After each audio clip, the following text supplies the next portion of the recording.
Jetpack by Timothy Herrick. I dream of a world where people would travel short distances by jetpack. In this future, I would captain a rescue hydrocraft on the Hudson and save people who hadn't calculated sufficient jet fuel to go safely back and forth from New Jersey and Manhattan. You know what is going to happen. Several times a day, every day, people are going to wind up in the river. There'll be enough for a business, without a doubt. Stupidity always outpaces technological advancement. The jetpacks would have parachutes that are activated automatically in case of emergency. My loyal Alaskan Seal Golden Retriever hybrid, I would name him Toby, would be my first responder, a life preserver strapped to his back, reaching our clients as they land in the water. When my hydrocraft arrived, I would fish out the survivor. I would offer assistance, bringing the individual ashore, or just giving them space to feel better while I refill their jetpack with fuel. My robot, Billy Bob, would wrap them in a blanket, dry them with his specialized built-in blow dryer, and serve them coffee or tea, maybe beef bouillon or chicken broth too. I would live in a houseboat on the river, docked alongside my hydrocraft. I would take my job very seriously, like a calling, something I was born to do, a 24-hour-a-day dedication that had little time left over for a personal life. Billy Bob would perform household chores, and maybe Toby would be smart enough to handle simple errands. I'd order a lot of stuff off the internet, just like now, but even faster. Not all the people I save would be victims of their own negligence or occasional equipment malfunction. I'm sure some will be the future equivalent of jumping off the George Washington Bridge, people for whom the pain of living finally reached a level they can no longer bear. So they disable the automatic parachute system of their jetpack and, like Icarus, head as far up into the stratosphere as they can get before they plummet to the watery death they think they desire. Maybe she would have short brown hair and round dark eyes, like a fawn's. Toby would be barking so excitedly around her seemingly lifeless form, I would have to dive into the river and carry her to the deck, flip open the face guard of her helmet, perform mouth-to-mouth and other resuscitation techniques. It would only be when she ceased puking river water and breathed normally that Toby would stop barking.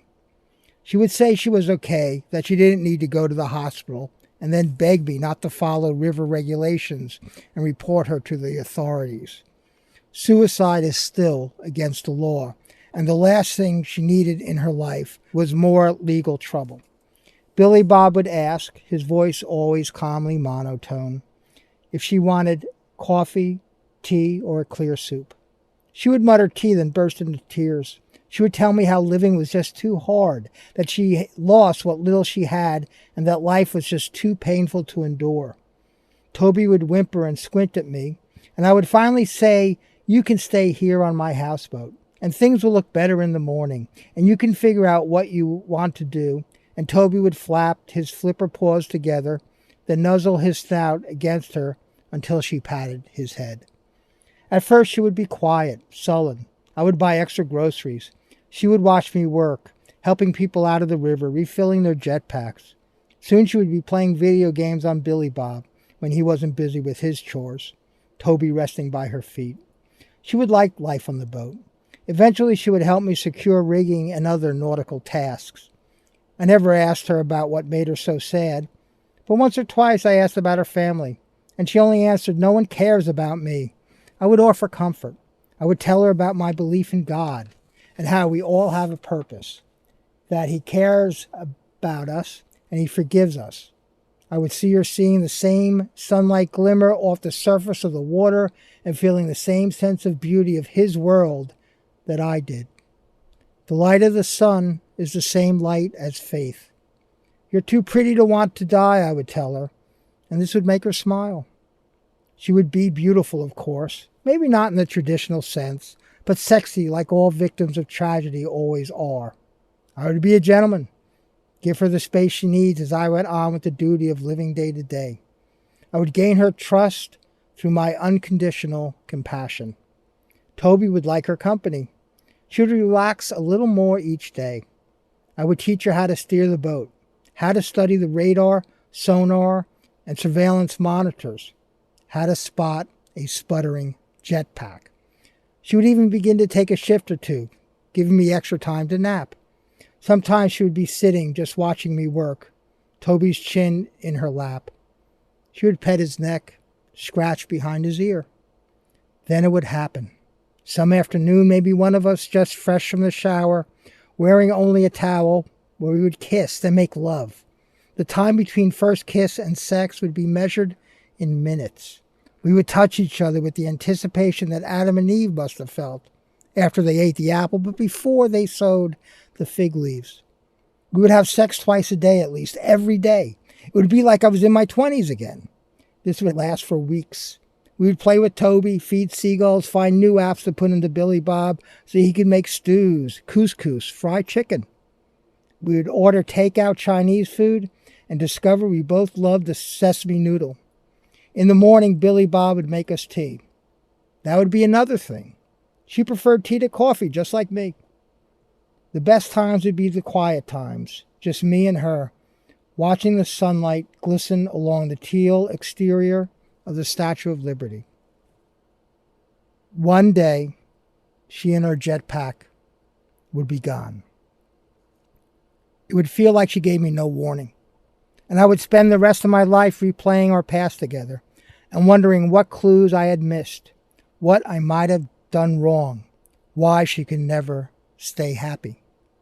Maybe it would be like some French movie where she left to successfully kill herself because our love was so pure that she wanted to prevent the next moment when that love would decay, become compromised, the inevitability of disappointment, however incremental.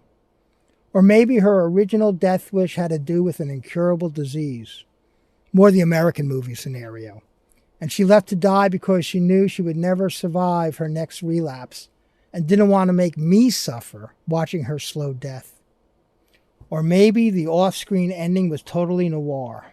The life she led and the bad people in it, she could never truly escape, and eventually she had to leave me and my life on the banks of the lower Hudson. She would tell herself that when they found her, I would be hurt, never admitting that she wasn't a victim of an unavoidable destiny, just that she had a destructive impulse in her life I could never replace. I will cry when I read her note, which would mention Toby.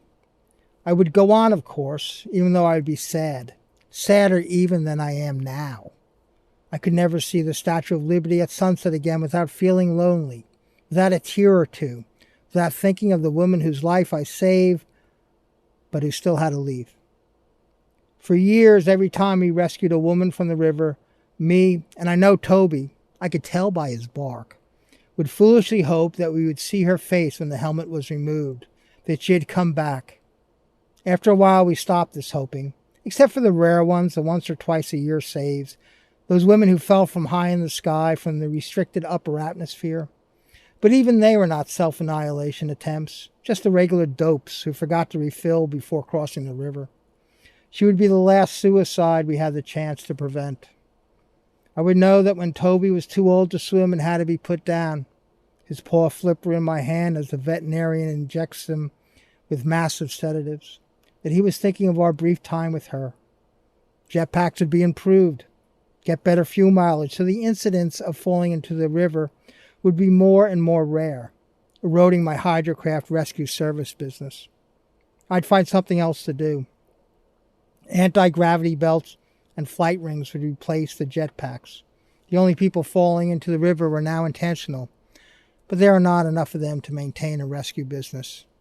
Besides, even with technological advances, there were always more effective ways to end the pain of living than by falling into the flowing waters of the